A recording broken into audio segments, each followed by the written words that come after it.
Hey, good evening. This is Spirit Journey. Today is December 1st, 2016, and it's 10 p.m. I want to share with you my thoughts about a video that I saw on Fidel Castro. I believe the title of the documentary is called Fidel Castro, The Untold Story 2001 documentary. And I positioned 30 minutes and 15 seconds. They had this information that I thought was really very interesting. It said that, well, this was around 1959, 1958, and the U.S., they said, had a fear that they thought Fidel Castro was going to take away the children from the parents. And so the U.S. and the Catholic Church took 14,000 children without their parents and bring them to the U.S. I said, what? That sounds very hypocritical.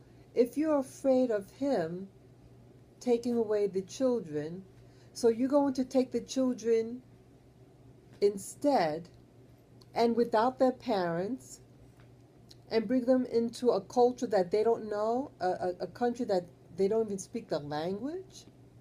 Unreal. What are they going to do with 14,000 children? On whose dime? You got to feed and house those children, right? I'm thinking now, since that Fidel passed away, I think almost a week ago, that maybe that's where these kids are going to play in, to what's going to happen with these children are going to be expressed. They must, I get a feeling that these kids were indoctrinated, Americanized, and at a later date they're going to be brought back to Cuba to run the country, whatever. I mean, to do that, to be that involved in some other country's business, and for the Catholic Church to be behind it. And Cuba did allow the Pope to visit, so it's really interesting. And I wonder whether Fidel knew about these 14,000 kids, and was that discussed? So I thought the documentary was very, very good, and it showed how he got into power, and I was very surprised. Well, maybe I shouldn't say surprised, but initially Fidel had gotten, he got backed by the U.S., actually. Oops, sorry. He got backed by the U.S. He had gotten weapons and help to overthrow Batista. And Batista had done a coup, and that's how he got in power. And so Fidel wanted to overthrow that. And it seemed like he had the popular backing by the masses of people, not just the rich, but the peasantry. And that even there in Cuba, it was the blacks, or I should say the darker skinned people of Cuba, had helped him out, and helped him out when he was in prison. So it's really something.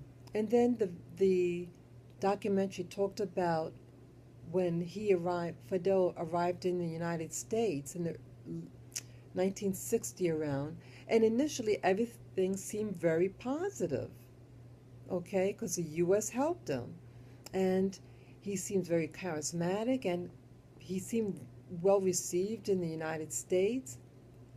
But there was an incident at a hotel, a white-owned hotel, and they didn't want him to stay there. and a black owner of a hotel in Harlem invites him to stay at his hotel for free. And years later, he would return. And I thought it was really, well, at least return to Harlem to visit. And it's really something that here a lot of blacks seem to like him, you know? And you will find that the people who don't like Fidel are the whites from Cuba. And these are probably the people who got their land confiscated. No one would like their land confiscated. But what was going on in Cuba, you had, okay, Cuba was like Florida back in those days. It had segregation against black people. There was an unequal distribution of wealth of the former slave owners, and then the poor working black people and mixed races there. So he equalized the living conditions of the people. He educated the people there.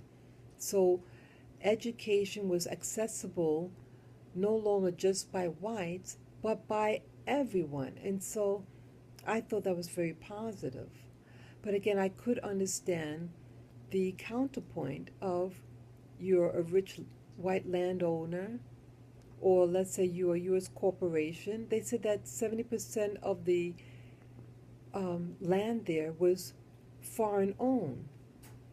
They did not specify which country owned it, but I have a feeling it might have been the U.S.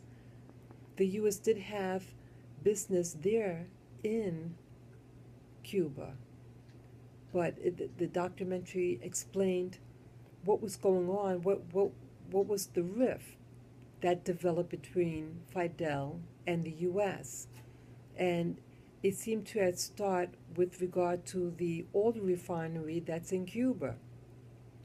And he eventually nationalized the oil and nationalized the telephone company. The telephone company may have been run by the U.S. At least they did have, businesses owned by the U.S. So it seemed like a power control that the U.S. government at that time had in Cuba, and that they couldn't control him. Then I started thinking, he stood his ground, and I respect him for that. And I would have liked Obama to have a strong, to stand his ground and to stand up for the people that really put him in power, the blacks of the U.S. That here we expected him to do things, but he didn't. And so it's just one of those things. So I have more respect for Fidel, for his backing of his black people there. But here our current president couldn't do that for us.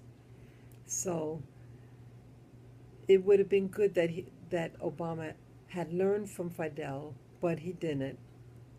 But I love my country. I love the U.S., and I do not want communist or socialism here in the U.S., but I do want equality, and the equality for all of us. The ability to have land, to have real freedom.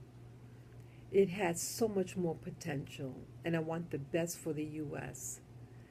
So that's all I really want to say. I don't wanted this video to be too long, but I welcome those people from the Cuban Miami community to comment below to educate me on your point of view regarding Fidel. So again, my condolences to the people who loved him in Cuba, and I wish the best for your country and that you have stability. So take care and enjoy. Bye bye.